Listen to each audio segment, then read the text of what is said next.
All right. I got it, dude. I got it, Zoom. We understand you will be recording this and sending this to the proper authorities. With MailChimp's customer journey No, builder, we don't need that. We don't need a. Just we inhaled don't a bunch of cinnamon. the cinnamon, yo. Ugh. All right. Coupon codes, yeah. It's yo, whoa, it's the illusion and Jordan. come on in. I want to finish the I'm gonna make it the least bit exciting. What's up, Al? That's it. I feel like that too right now, man. Oh, dude, flying. There's a fly. Let's get that. The fly's still in No, there. the flies. Oh, Oh, he's right there. He's trapped. He's trapped now. Just there we it's like go. the metaphor. All right. I'm sure. How was your day, Al? I'm sure my whole How was your day? He's asking how your day was. good. Yeah. Anything fun? Went to Sunday school. Oh yeah. You had fun with your buddies, didn't you? I'm sure. Always good. He wants to show you Hulk, dude. He wants to show you Hulk. So hello, everyone out there in YouTube land. We got Bob Marley's in the house, dude. Oh, nice. What do you got there? You show him that. There's my Bob. adventure. We got Gunler always on duty. Nice. Nick Evers always here. Cole, welcome. That's Samson. a well-crafted Lego Yeah. plane there, buddy. That was Look, there's my adventure ship. There's a Lego Black Panther. This is all Legos. And here's a Lego Hulk. so we Awesome. got this is a souvenir of our last public normal event, which was the Lego convention in Pasadena in I even January got a Hulk of 2020. too. I did even a Hulk. Who knew? If I had known that the world would have gotten so weird, I would have gotten more Legos that day. Yeah, seriously. But I found an Avenger ship and I got the bombers. I got the missing pieces. Okay. We had them. You're lucky your Lego sets survive at home. If we had them in my house with my two little girls, they would be non-existent. They would be gone. Lego sets don't last here. So you're very, very lucky. But don't let them be in the sun too long. Yeah, there's your tip. That's Because that Lego then hack. the Legos will turn into different colors and they'll just become garbage. It's true. There's You your won't tip. know There's your And but You the won't know what fakers- matches the with what. fakers- The fakers are just from another company, so don't buy those ones either. Those ones, they're just garbage sets. yeah. If you're gonna invest in Legos, keep them in a smoke-free environment. Keep them out of Sounds about as easy as cryptocurrency. I mean, shit. Like these. Actually, dude, that's the Crypto, weird thing. Legos. Most- Jordan. No, Al, we're doing our thing. I got you a clock. Yeah. He got me a new clock when I'm doing my clock stuff. Cool. Good Yeah. stuff. We I don't have any I problems. made them one by hand, but I realized that it wasn't doing the digital watch is I have a watch. okay. What time is it? It is 6:16. Okay, bye. Bye. I Bye. love you so much. I love you so much. I love you Okay, so much. I love you too. Okay. Go have fun. Go do your puzzle with mama. All right, we're doing a puzzle. I'll make a puzzle with the All right, dog. close the door. Close the door behind you. Hey, Daddy. Yeah, bird. Chief, I've actually done a puzzle that's just white with the Okay. Just All right. Awesome. Close the door. Bye. Love Bye, you. love you. All right. So the Lego thing, dude, as that there, there's a whole like investment market for them. It's Oh yeah, I'm sure. Yeah, there's that and comic books and all those. no, there's like an actual like exchanges. Like you can go see where sets are, like stocks, like various sets that are still in like boxes and stuff. You can go check the exchanges and see how much they've gone in value. So there's like speculators. Yeah, So- yeah. Comic books is the same thing. You've got Yeah. this whole world of like, yeah, like virtual like stock investment and But Legos, but what the Legos. interesting thing is, Lego over time retains their value quite well. It's actually like a legitimate investment. I believe that it's on par with gold, like and its value keeping and its growth. Interesting. If you can keep it in the box. Keep it out of the sun.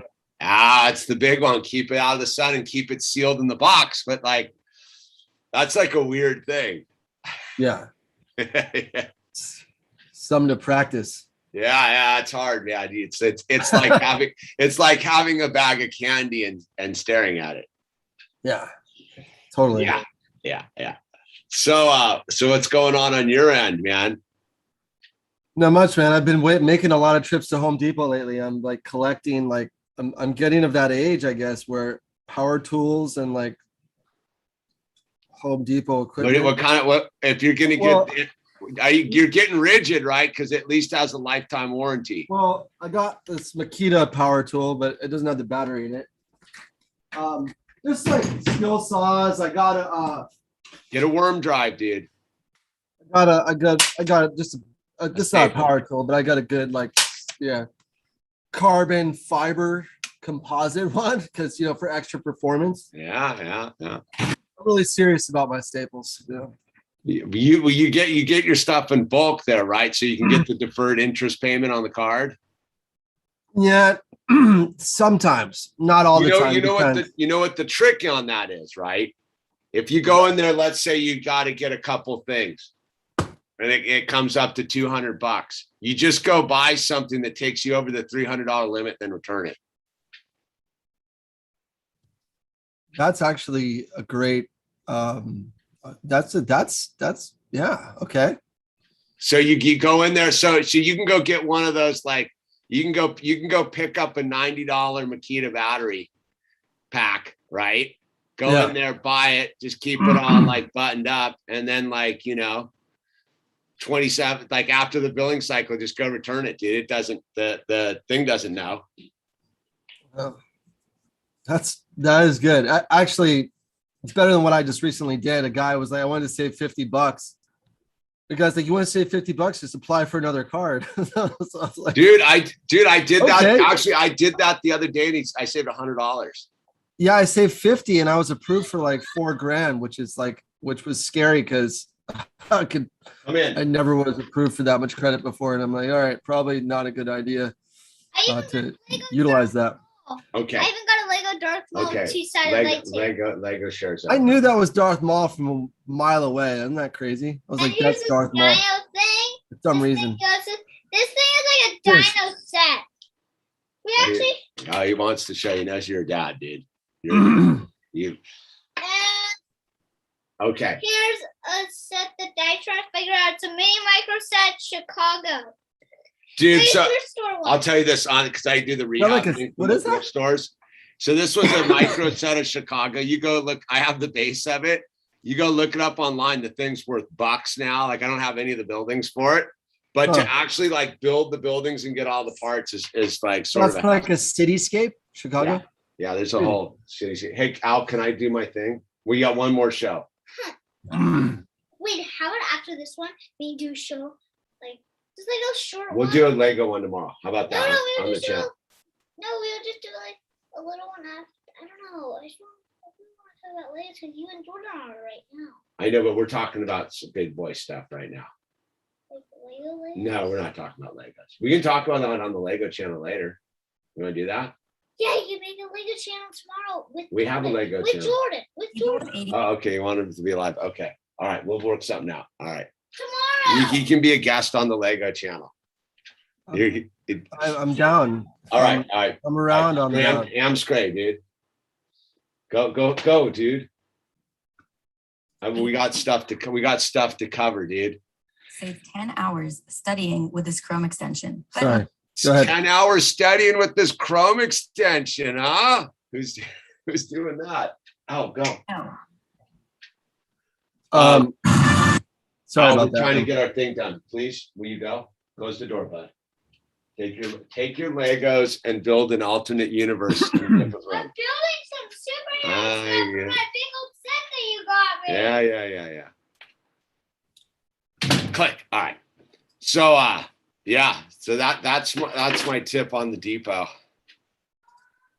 I'm doing it. I'm gonna take that to heart. But yeah, if you're actually gonna get all the like those, if you get the whole, another tip is, dude, if you're gonna get power tools like battery power tools, you're way better off buying a whole kit in one for like $350 or whatever it is. And this is what most people don't know either. Rigid, the Home Depot, the orange gear, lifetime warranty. Really? Yeah, and I've used it, dude. Like I had a ball bearing go out on my table saw. I took it right to them covered, dude. It was like, hundreds of dollars. Okay. So it's just one of those things, like because they're all pretty much the same, and they're all made in China anyhow. If unless you're gonna go to the real high end, but you're a garage dad, you're a garage tooler, dude. Yeah, I'm pretty. When you get the wood shop, you invest the $1,000 on the track saw.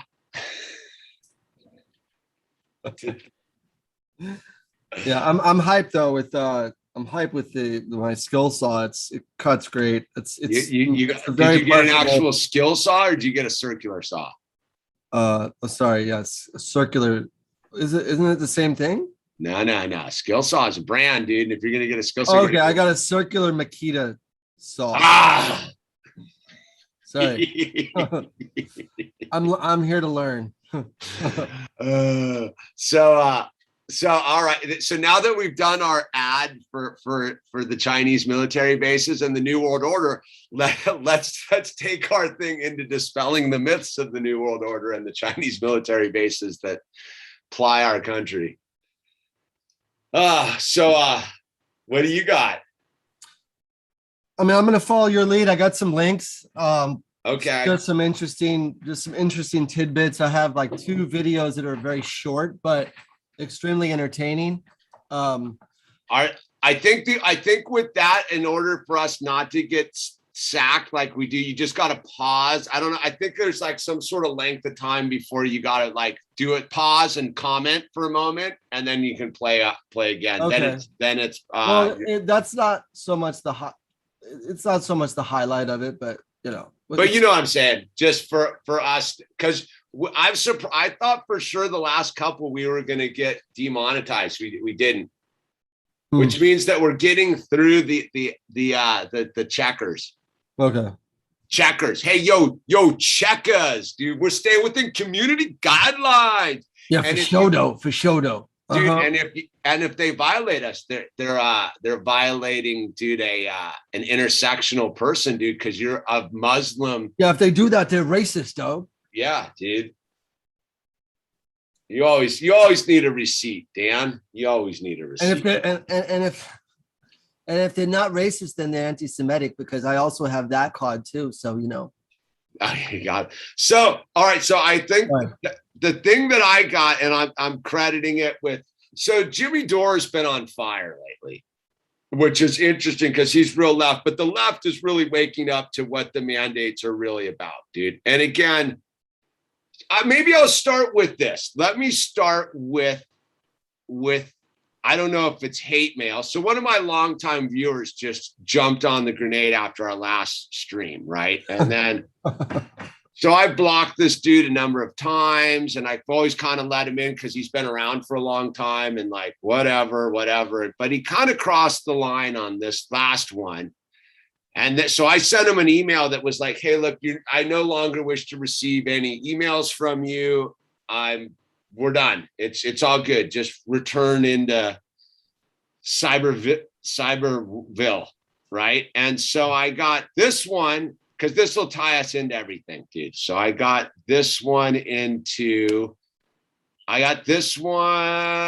this morning. Was it this morning? Because I actually responded to it, dude. So I got this morning, and so, and this is interesting because this is what I would say is a meme talking point. This started coming out of so they're dividing again, right? So you'll get the gist. Hamish, seems you need to chill here. Here's some music. Enjoy. Honestly, it seems like you're a relatively new Christian, and that is awesome. Welcome to salvation. However, when God sends a cure to disease, who are we to reject it? Where's your science? Where's your authority? You seem to feel Satan has the secret plan to trick us out of salvation by accepting modern medicine. Okay, never mind. All the benefits we all enjoy through saucinations, you're kooking it and getting nasty towards your brothers about it. Take it to heart and do some serious praying. And by all means, check your ego before God. He deserves it. So I actually replied to this. I'm going to actually read the reply really quick because I don't think people really understand on the backside. I'm pretty open as far as like YouTubers go. Like I'm really an accessible person because I realize there's a lot of people out there that need to communicate, right? So I don't mind playing the thing, but I've noticed that people that come back tend to always go sour at a certain point. They overstep their boundaries and think that I don't know who these people are unless I've talked to them on the phone or met you at the skate park and we developed a friendship over time, right? So I know a lot of the viewers here, and some of them I've just established like a cyber relationship. So I actually had to reply to this dude and be like, see, I think you'll get a kick out of this one. This is just for entertainment purposes only. So I was like, for clarity, to be clear, I have no idea who you really are or anything about you. Unfortunately, you've misconstrued the courtesy of me interacting with you as something more. I've been very generous with my time and energy towards you over the years. As time has progressed, you've continually overstepped my boundaries, and I've continued to express my displeasure with these boundaries being overstepped. I have had to block you repeatedly over the last couple of years, and as you add nothing to the conversation, but you only your own personal hostility towards me and what I'm about. I have no desire to receive what you have to offer, and as it is shallow, abusive, and somewhat without context. I hope you can grasp this and move on. I no longer wish to receive correspondence and any from you or have any contact through any medium, physical, electronic, spiritual, or metaphysical. Any further contact with me will be viewed as a threat and hostile act against me and my family. I reserve all rights afforded to me under the law, both criminally and civilly, to remedy this situation. So, Owl, we're busy. Please. Okay. So I've never actually had to a couple of times I've had to pursue it, this thing. But again, so we're obviously over the target because I've noticed that now it's the pitting of people of like spiritual realities against each other over what I'm not even about. I'm about freedom. I'm not about whether you sauce or no sauce. And scientifically, I can prove that this isn't science. But I think we're on the same page about that. Which gets me, my brother, to the John Hopkins report from 2017, which if you if you look at this is a what do they call them? What are they? Live action scenario. What was event 201? Role playing scenario. Live action role play. Live action role play. So this live action role play was from the John Hopkins University, right? So here we are with this live scenario. So this is the blank 2025 to 2028, a futuristic scenario for public health risk and communicators. So this whole scenario from the John Hopkins Center, John Hopkins, do your research on it. That's where you get a lot of what's been going on the last 18 months, dude. So this entire wargaming analysis, Bloomberg School of Public Health. So this whole thing is about social media and about controlling the narrative. And why I think it's super interesting is the thing that was super interesting about this is if you get to page 60, 61, which we'll get to, it talks about unknown long-term effects emerging from their sauce they distributed in this scenario a year and a half after it was distributed to the public, right? Which is pretty interesting. So this scenario in it actually talks about what it would look like if the sauce didn't work, right? But this general scenario isn't really about a scamdemic. It is about social media control and distribution of said sauces to the public and what they would experience with factional populations of the United States in 2025, theoretically, right? So, but Jordan, I don't know, have you read this thing? I sent it to you, but I don't know if you read it. I read those pages a little bit. Okay, so did you not in great attentive detail, but who is the main cult? What is the main group of resistance in that was in 2017 to what was going on? Who would it be? The white nationalists. No, dude. Oh, the resistance. No, look in the mirror, brother. Oh, it's the Muslims. The Muslims. Oh, so I lose track. See. So the villain of this thing is the Muslims, the Black community, as well as the anti-saucers, right?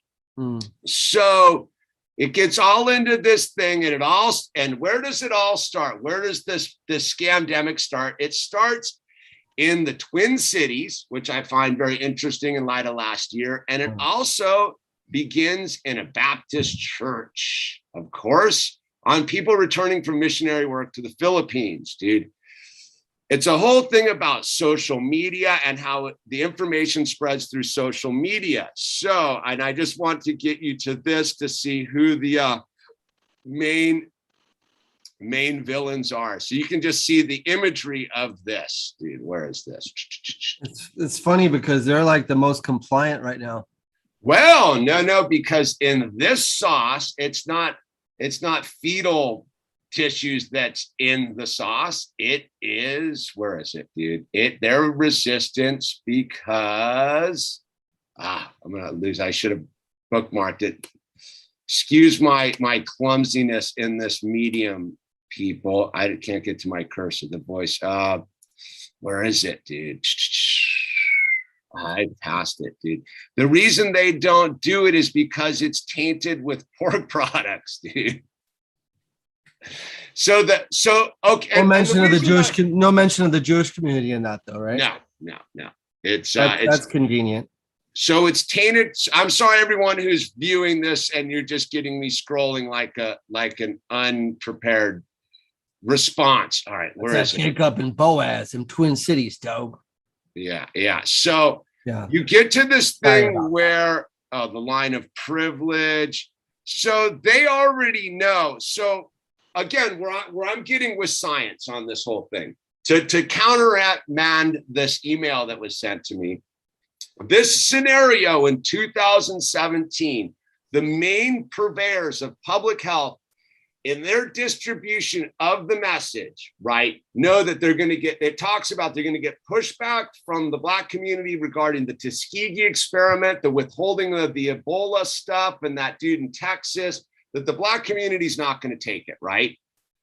They talk about the Muslim community is not going to take it because of said products inserted into the sauce. It talks about that the anti-people aren't going to take it.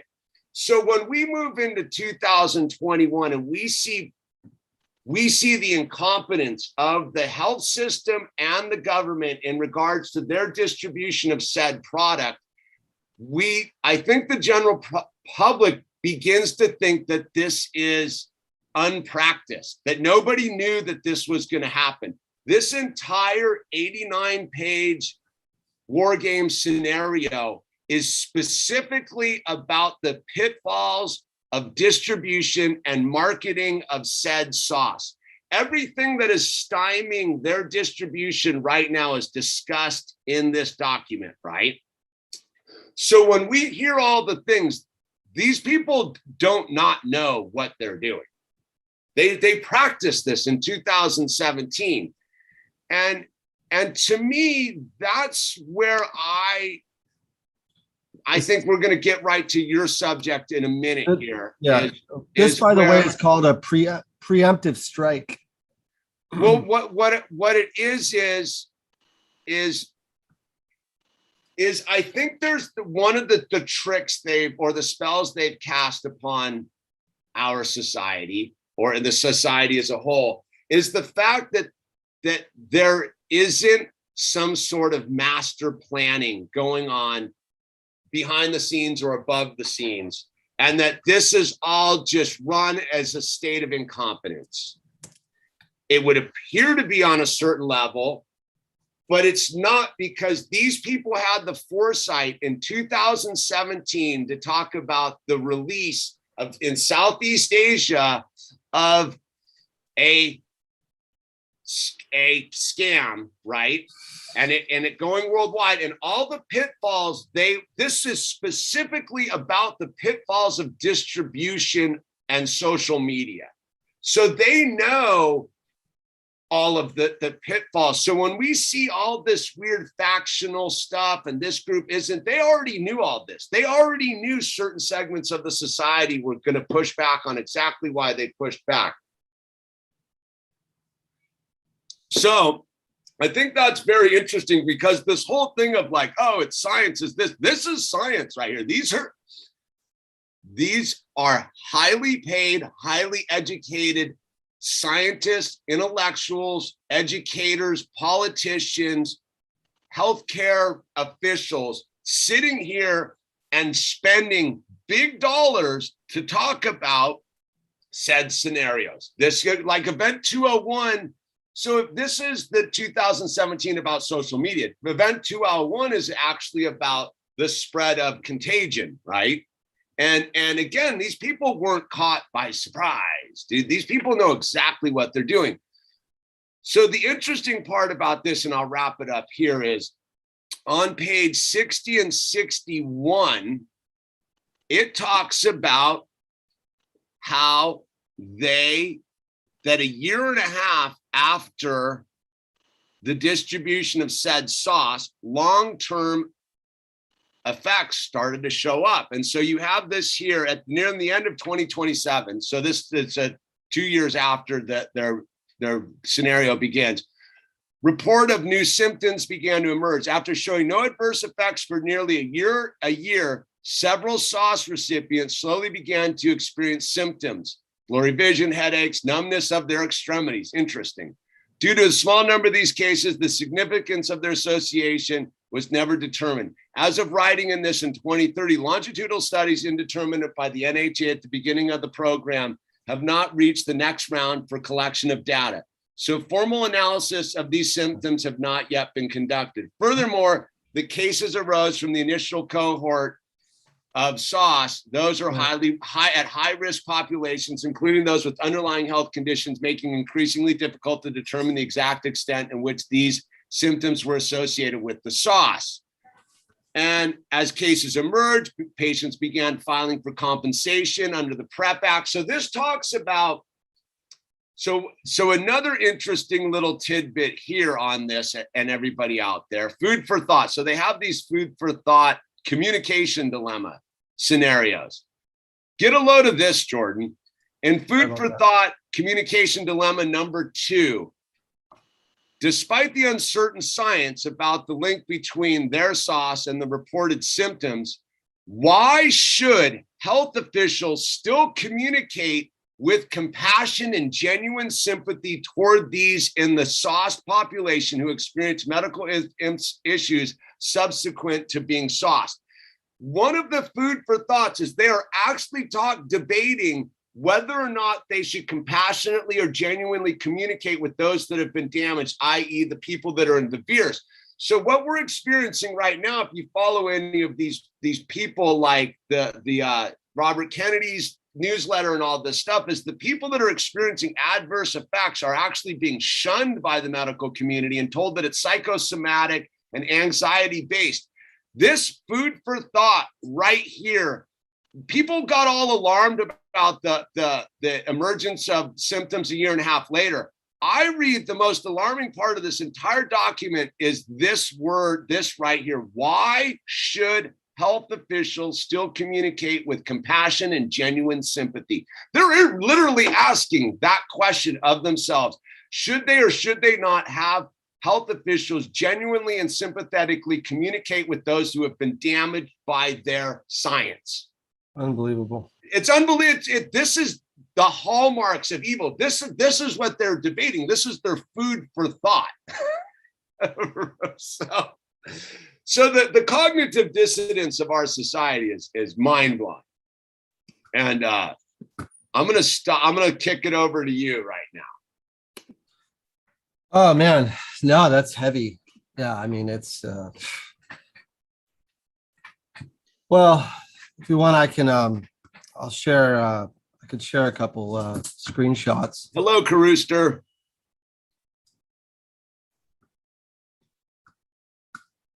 Let me show you let me share my screen. All right. Share Away. I will share away. All right. Hey, I know that guy. So I think, where to start. I mean, because I was thinking about this today. I was like, well, where along the line, like, where did we get, obviously this is a really long game. This is a game that's gone on, one could say, potentially since the time of Jesus, may peace be upon him, when he left. But at least one could say that this is a few 100-year-old game. But I believe that with the advent of entertainment, quote unquote, TV or mass media, we're looking at, specifically state-run media, where we have the government itself in charge of the messaging and directing the people through the messaging. And state-run media is not some conspiracy theory. This is what it is. When we look at CNN, or we look at Fox, or we look at the whole right-left paradigm, is the Hegelian dialectic in action. We're talking about problem, reaction, solution is the sort of modus operandi of all or most propaganda. From McDonald's to Burger King, from Target to Walmart, from Democrat to Republican, from blood to Crip, from, there's there's a brand on the far right and there's a brand on the far left. And that is and in between is the synthesis. So point being is that what I would argue that the greatest weapon ever created, more powerful than any nuclear, nuclear armaments arguable anyways, but more powerful than any weapons or tanks or bullets is propaganda. Propaganda plays into the fears, it plays into the hopes, it plays into the lowest common denominator amongst society, our lower base desires. It teases us, it ridicules us, it also antagonizes us. And that's what the media does every day, all day. And so I was thinking, what are some of the, when you think of a Hollywood flick, it's not just one flick they come out with. They pretty much target you. I came up with four, and I'm sure there's many, but I came up with four major what do you call sort of brands of propaganda within Hollywood. Of course, sex and violence is That's there. But the four I came up with was one was the disaster films. Okay, like the fear of an impending. So the fear of an impending disaster is one. Alien invasion or alien or sci-fi or everything under that falls into that is two. Viruses, quote unquote, that infect you, that are around. And if you go into a certain area or you enter a room or you touch a person or you go into a certain region of the world, you're going to get infected by this virus and die, Ebola, etc. And then there's the terrorist or the outside of America. There's people that usually have towels on their heads and they have big beards and they're oh yeah, they always have some ugly look on their face. Wolverines. Yeah. So you can see just from the list, and I picked them out. So you have first the disaster. I'm not going to go into all these, obviously, but looking at the disaster movies, they're categorized. The beauty of Wikipedia is actually categorized. So you can get an idea of what's going on here. Man-made disasters. You have Backdraft, City of Fire, Cracking the World, Daylight, Fire, Firestorm in Old Chicago. And the interesting thing about it, not to digress, but if you look at the actual way these ads and these movie covers are laid out, they're all laid out the same way. They all look this pretty much the same. This one's not a good example, but you get what I'm saying. So the Towering Inferno. And so you have natural disasters, which is a lot.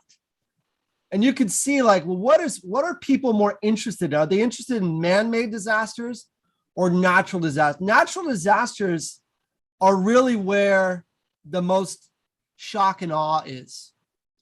And there's a reason why these things, and I thought of this. I was like, well, why do these things exist like this? Obviously, one could say entertainment, airplanes, end of days, atomic age, epidemics and pandemics, shipwrecks, so it's all categorized.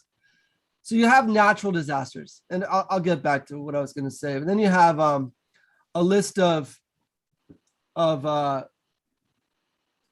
virus movies, and I just pulled out one at just 20, but there's dozens. There's probably more than 100 or a few hundred of them. But there's 20 virus outbreak movies, and the Andromeda strain, the Dawn of the Dead, Outbreak, 12 Monkeys, Cabin Fever, Resident Evil, 28 Days, etc. Obviously, and you go in here and you can see a lot of predictive programming in almost every one of these. There's something. And so there's the viruses. And then you go into the big one, which one is interesting is one that I could speak on, which is Islam and Muslims.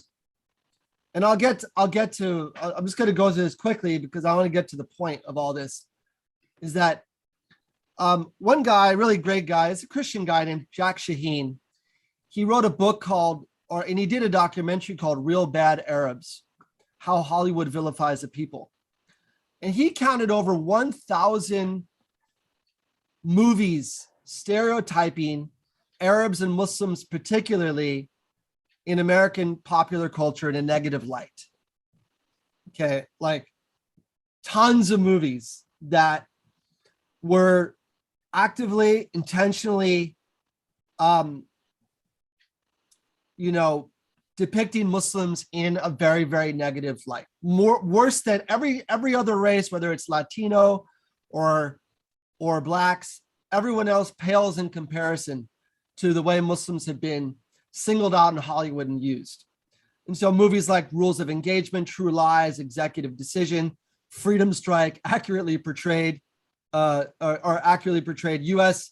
armed forces mowing down Arabs. Okay, yeah, so that's Freedom Strike, which was a movie that accurately portrayed U.S. armed forces mowing down Arabs. The FBI aided producers of The Siege in 1998, a movie showing Americans of Arab heritage and Muslim Arabs attacking Manhattan. So you get the point. And obviously there's that connection there. And then we have last one but not least would be the list of extraterrestrial stuff.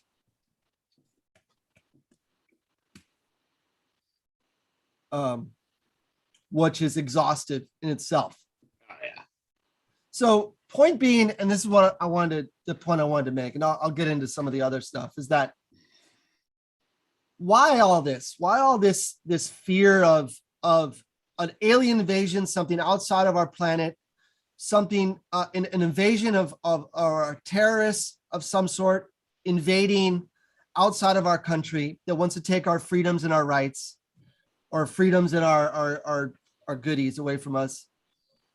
And why the fear of a virus that's going to attack us and potentially, you know, kill us all, and also a natural disaster. So what I realize is that, like, it's all this whole, like, it's this dance, and this is the point I want to make, is that there's this strange sort of thing that the, what do you want to call them, the occult, or the magicians, the secret society, the wizards, they want it to slowly make people, so they create this infatuation between people dancing around with sort of this fear of something, or like you go on a roller coaster, you're attracted to the fear. You're like, you know, that's why we have roller coasters and amusement parks, and we have scary movies, and we go and we sit down after quote unquote COVID-19, we'll go and watch COVID-23, the movie, because it's creating this weird dance in the hearts and minds of the public between, like, this sort of acceptance of this in a weird way, like where they just sort of get, I'm trying to find the right words, but they get sort of, they buy into it, and they become almost entertained while they're getting their rights taken away. It's quite interesting how that works.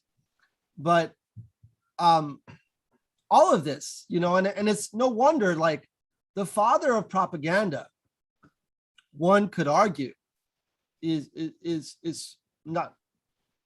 definitely Edward Bernays. And Edward Bernays is I believe it was a nephew of Sigmund Freud. And so you have this connection where Sigmund Freud, who is, you know, basically super influential for his study on psychology and the whole, like, psychotherapy and all of what he sort of perfected as for sort of the dark arts of psychology, and what these things do to people, and what these things do to the mind of people, and obviously handed that over to his nephew. And then now, you know, then we see, even in our time, we see that all kept in the family with Mark Randolph, who is also related with Mark Bernays Randolph, who's related to who is the, I believe, great grandson, or another paternal great uncle, or the great nephew of Edward Bernays. So it's just, you know, I just find these things interesting, that we have been scared out of our wits over and over and over again. And so it's no wonder, and the point I wanted to make is that it's just so no wonder why we are in the state we're at, is because we've been bombarded, we've been victimized by this machine over and over and over again, to where we can't even come up for air because we just don't know, like, it's too late to walk it back. And that's why that guy, what's his name, Yuri Bezmenov, he said that the only thing that could save a demoralized nation, or that can undemoralize a person, is a religious framework, is religion, because it gives you a moral code that will outstrip the demoralization and the effects of it. Well, you know that like on what you're getting into is on that same thing. Like, so for me, like I didn't participate in any sort of mainstream programming until we were all kind of stuck at home for a while, right? Like I didn't go to movies. I don't have a television in my house. I didn't subscribe to any streaming service, whatever. Time moves on. So I got to do a little bit of catch up last year, right?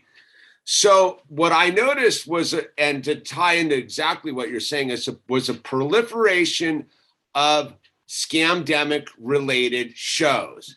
And you had a number of them. I don't know if you've seen any of them. One of them was called Counterpart. And if you don't know what Counterpart was released in 2017, interestingly enough. And Counterpart is basically a show where there's two parallel worlds occurring and they have like a link in Berlin, right? And they're sending spies over to each world. And one world launches a flu pandemic on the other world. And the other world's battling back because their population got jacked up in their world, right? So that was in 2017. And then you had the launch of that. I don't know. Did you catch Cusack's Utopia? Dude, for people who haven't seen Utopia, it is literally everything that has gone down in the last year and a half. Like here, the whole thing. Like lock, stock, and barrel. And then you had another show, which was a space one. I forget what it was called. And the first season of it starts with the pandemic scenario being launched on an asteroid and then wiping out all the people on this asteroid and blah, blah, blah. So it's this thing where like this isn't accidental on any level. And so again, to go back to my thing where we started to kind of bring it full circle, the new hustle being perpetrated that came out in New York from the governor of New York City. So when I read you that hate mail that I had received about here, let's pull that up again for a quick second. Is when I get this literally when God sends the cure and where's your science that God sent the scientists and the whole thing, right? So up until 2 weeks ago, the entire narrative was science, trust the science. But in the process of the last year, they've been busy discrediting science deliberately. And I point to that John Hopkins 2017 report as verification of that, is they knew exactly how the message gets out, right? So why would they want to discredit science? Because they want to devolve the trust. Going back to what you're saying is now they're moving in the new parts, which is to shapeshift it into this spiritual narrative that God now exists, because we were talking about this earlier.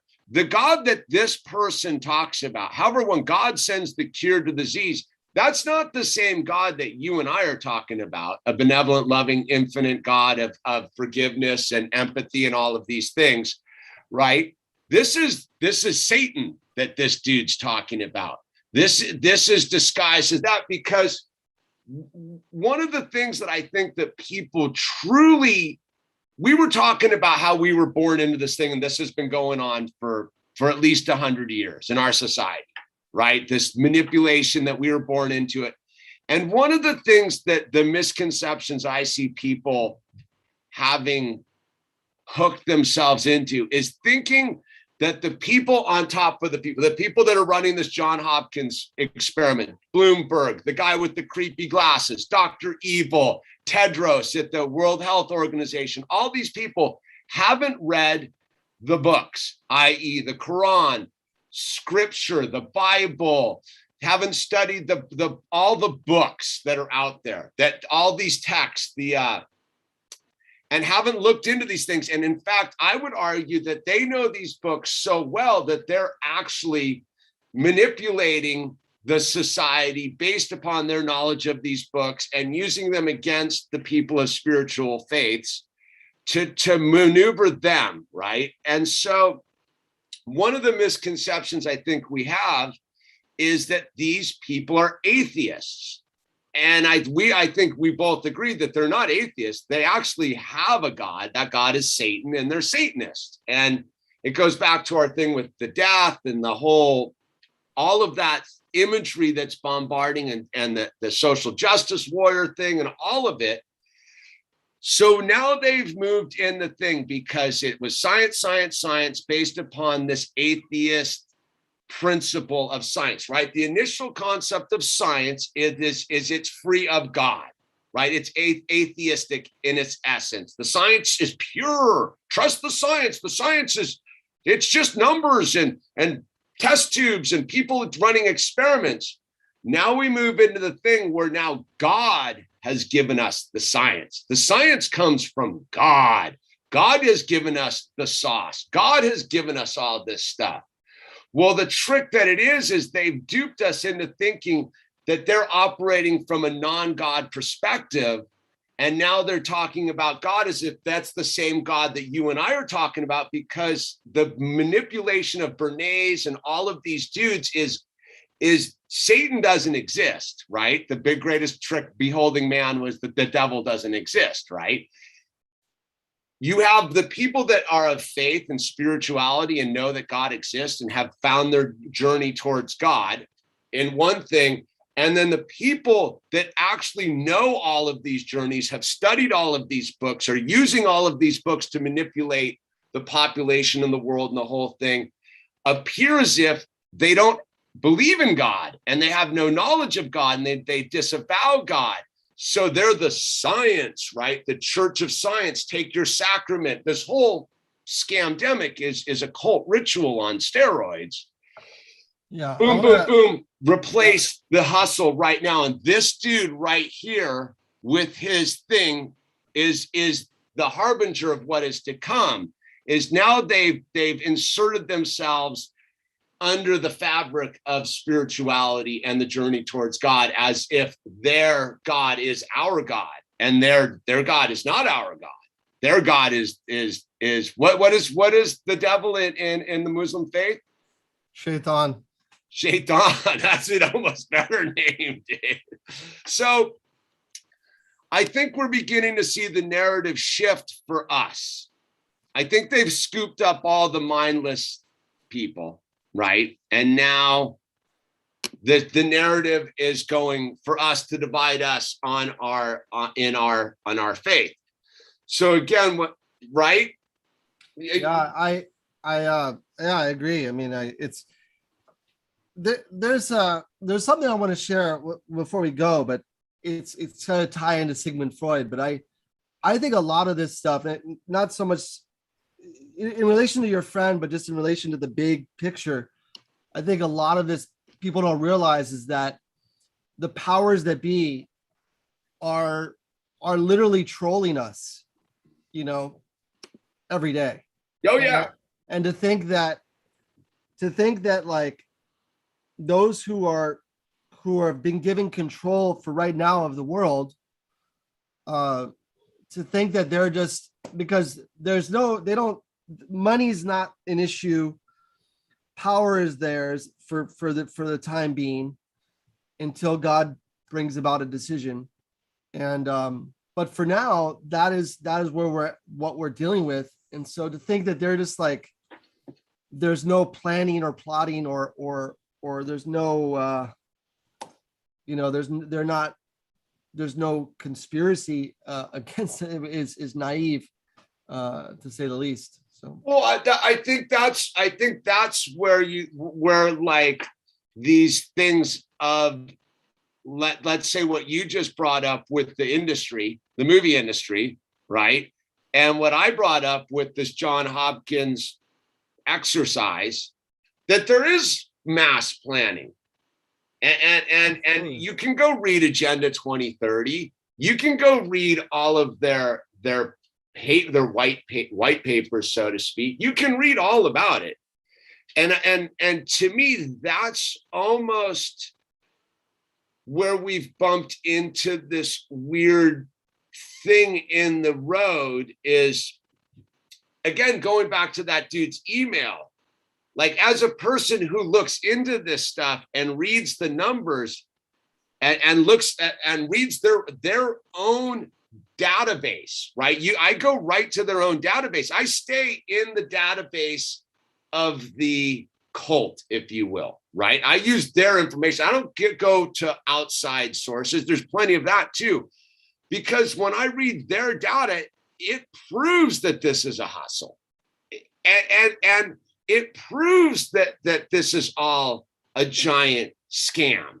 And it's not a scam of denying that it's occurring or not occurring. That's one of the tricks they put out there, is to say it's a scam is deny that people haven't gotten something and have passed away. No, absolutely not. The scam is how that is being used to manipulate people to forcibly inject questionable substances into their 5-year-old children to go to school.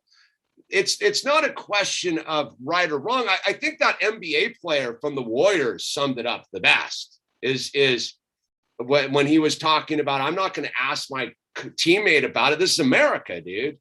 We're either free or we're not.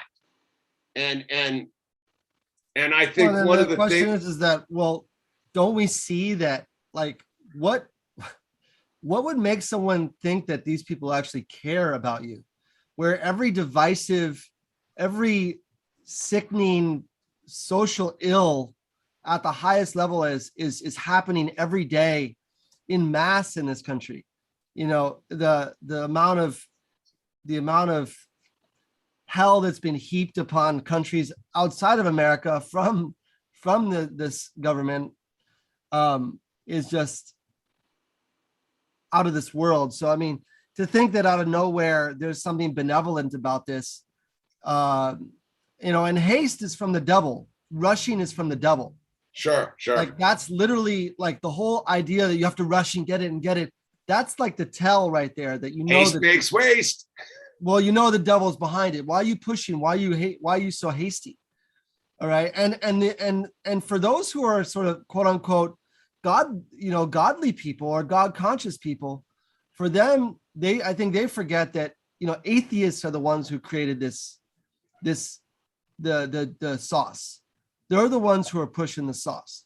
They're not like devout, God-centric, God-conscious people. These are full bore, I don't want to say atheists, but Luciferian. These are people who believe in transhumanism. These are people they are all about, merging human beings with machine. And that's a reality. Which there's an interesting little tidbit about is an author by the name of David Livingston. He has a website. You can go onto his website. It's called Order Out of Chaos. But he's got like an exhaustive amount of work on the occult. But he talks about in one of specific volumes, he talks about the trickster archetype. And it's very fascinating.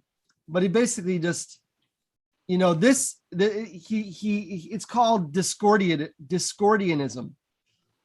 I don't know if you've ever heard of Discordianism. I can share my screen real quick, and I think it's worth reading before we jam. So the trickster archetype. So it's called the Order of Discordia, and the trickster archetype. New Orleans, home to the mystic crew of Comas of the Mardi Gras revels and the ritual killing of the king, was the seat of the cabal behind the assassination of JFK in 1963, to which belonged Kerry Thornley, who was responsible along with SLN celebrity Robert Anton Wilson for developing a parody religion known as Discordianism, an occult-based prankster cult which exercised an important influence in the development of chaos magic, as well as computer culture, to ultimately give rise to transhumanism and the subversive online community of the alt-right, which helped propel Donald Trump to the presidency. Discordianism is founded on the notion of the trickster, first proposed by renowned psychologist Carl Jung to explain the recurring archetype of the devil and its variations. It represents the attempt to revive what has been interpreted to be the dying god cults of ancient times, but often colored by modern interpretation. In other words, the same tradition of the wise fool that eventually inspired the Mystique crew of Comos. So he goes on to basically explain that, this people like, what does he say here? He brings in, there's a. I think that's the problem we were talking about earlier before we got on today was the wealth of knowledge to show that this is all an orchestrated manipulation across the board. I mean, you could dig into the Esalen Institute, which is mentioned there. You can dig into weaponized anthropology. You can dig into there's no shortage, and they all lead to all the rabbit trails lead to the same place, right? They all lead to removing your consciousness from the celestial sphere of infinite godliness, and to put it in a weird way. There was a point I wanted to make, but it's fine. I actually lost it. But yeah, absolutely. You're dead on. That's the ultimate end is nihilism and forgetfulness and disconnecting yourself from your creator. Well, I think it's now is they're going to do the thing of attacking your relationship with God. It's the gaslighting. You're not seeing this. No, it's this, it's not that, it's this and that. And that's where they've all talked about, like, your faith will be tested, right? You will have to stand at the precipice and make a decision, man. And it'll be quite obvious, but you're going to have to override your basic spacesuit functionaries, i.e. fear, lust, apathy, all of these things, right? And it's going to be a moment of truth for you. And here we are. Like, for me, I don't have any question about me. I think what we're trying to do, people, is give people the courage to go look, so they're steadied for their own moment of truth, right? Is the information so deep and out there? It's almost out, like, it's beyond, it's gobbledygook, right? It's super obvious. Like, it's to the point, like, it's too obvious. It's too obvious. And again, as I just want to point back to the John Hopkins thing in 2017. It was not something they weren't expecting. They knew that this was coming. They've been preparing for it. They've been making shows about it. They've been doing the predictive programming. And I highly suggest to go listen to the No Agenda podcast today.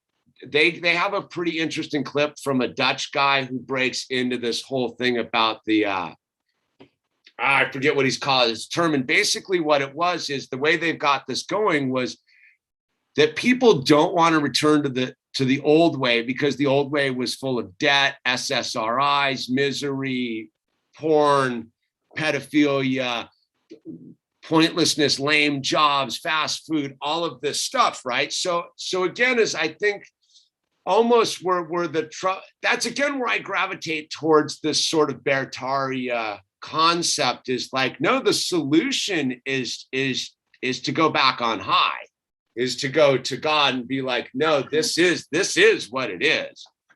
And we can build an alternate reality. Yeah, Bert. Yeah, So it is 7:17. You can actually use this thing. They're on time always. Hey, look, there's actually many Oh, dude, the gnarliest thing I ever did was get this guy a watch.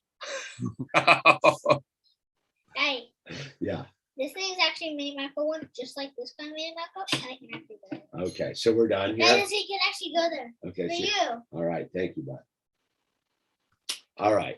BC pants with a fit. Your Mass audience- formation. your audience Thank rules, Jordan. man. No, Jordan's got it. It's look up mass formation to those who are out there. It's called mass formation. A dude does a whole talk on it, and it's about the psychology of how this was able to happen. Was basically prior to, let's say, the end of 2019, you have a heavily medicated society on SSRIs, alcohol, fear. You have the trickster in office offering confusion. You have nothing but political discord going on. You have a really fractured and unhappy society. So so you take that unhappy society and you force them into their chambers, their cell, and in it, right, 28 days to develop a new habit. 18 months is some other, like the long range development of the habit. And you go, okay, look, dude, your life sucks now. You're now live in fear. And then the move they make is now you have a common solution. It's to take the sacrament. It's to wear the thing. And the thing is the way that they break out the mass formation is 30% of the people are toast. They've just bought into the thing. 40% of the population is just going along with it to get along, to go along. The other 30% of the population is people like us that will not be silenced. And all we have to do realistically is keep speaking the truth without adding to the fear, right? And go, look, there is a solution, and the solution is localized supply chain, family, homeschooling, proper health, reading, and moving away from the grid, right? Like as hard as it is. As we end our show with an ad for Home Depot. So that is the. Oh, 7:30, he says. How good. And I think that's my question to myself is Okay.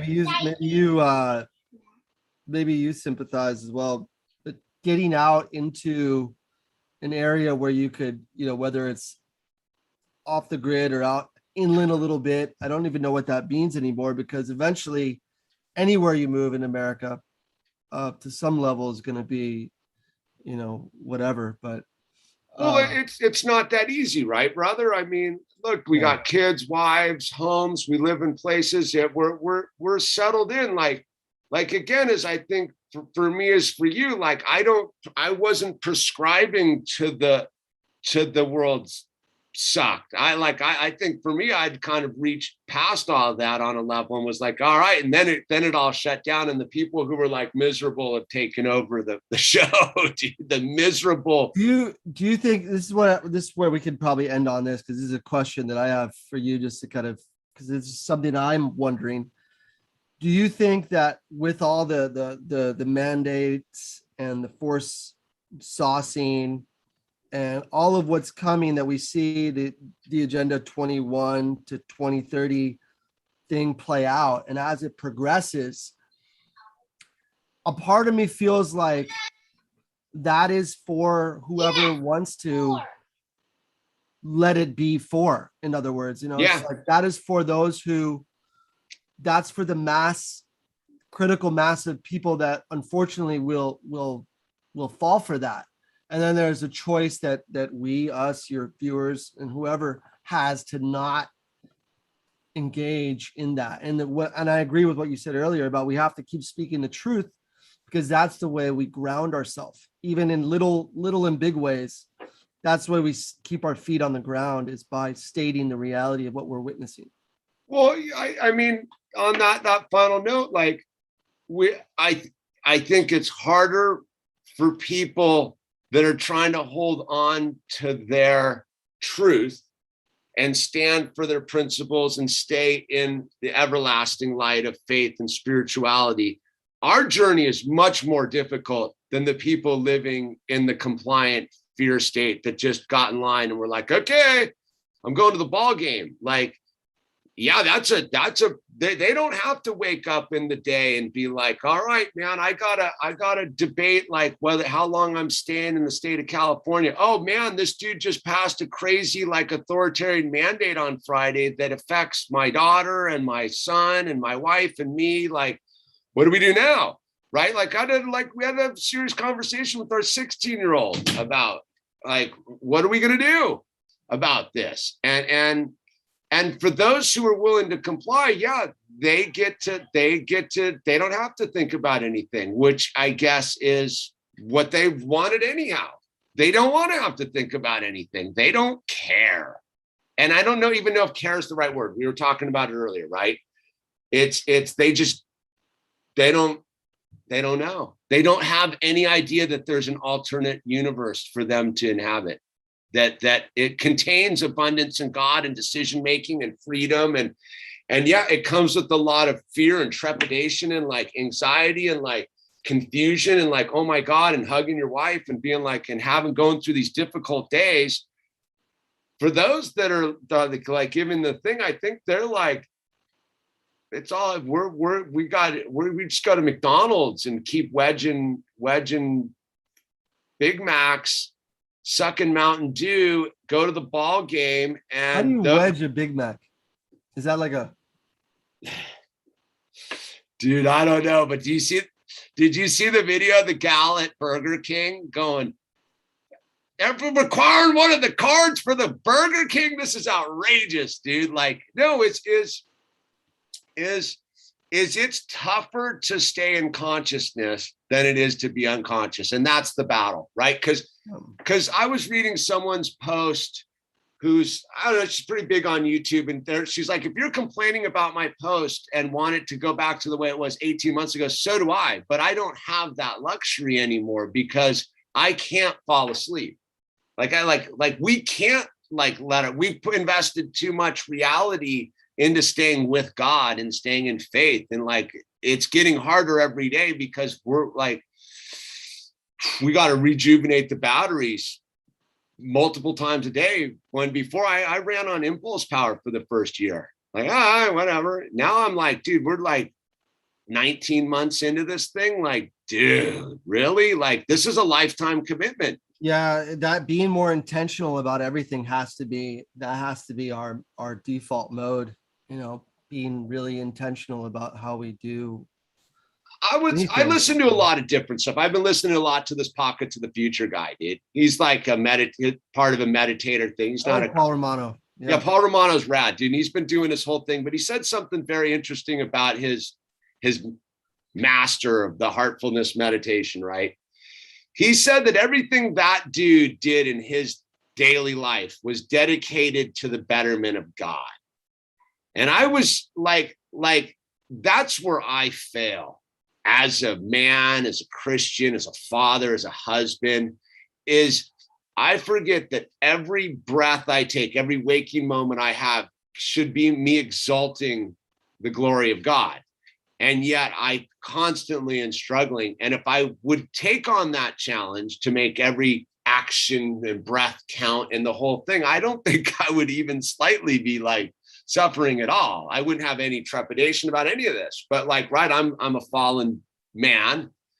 And I sometimes I see the dirty dish not as a spiritual challenge to be at one with the dirty dish, but as like a burden. And I'm like, oh yeah, I got to remember that dirty dish, I can exemplify God's grace in its cleanliness. And this is all a giant, I view it the opposite of that email that was sent to me.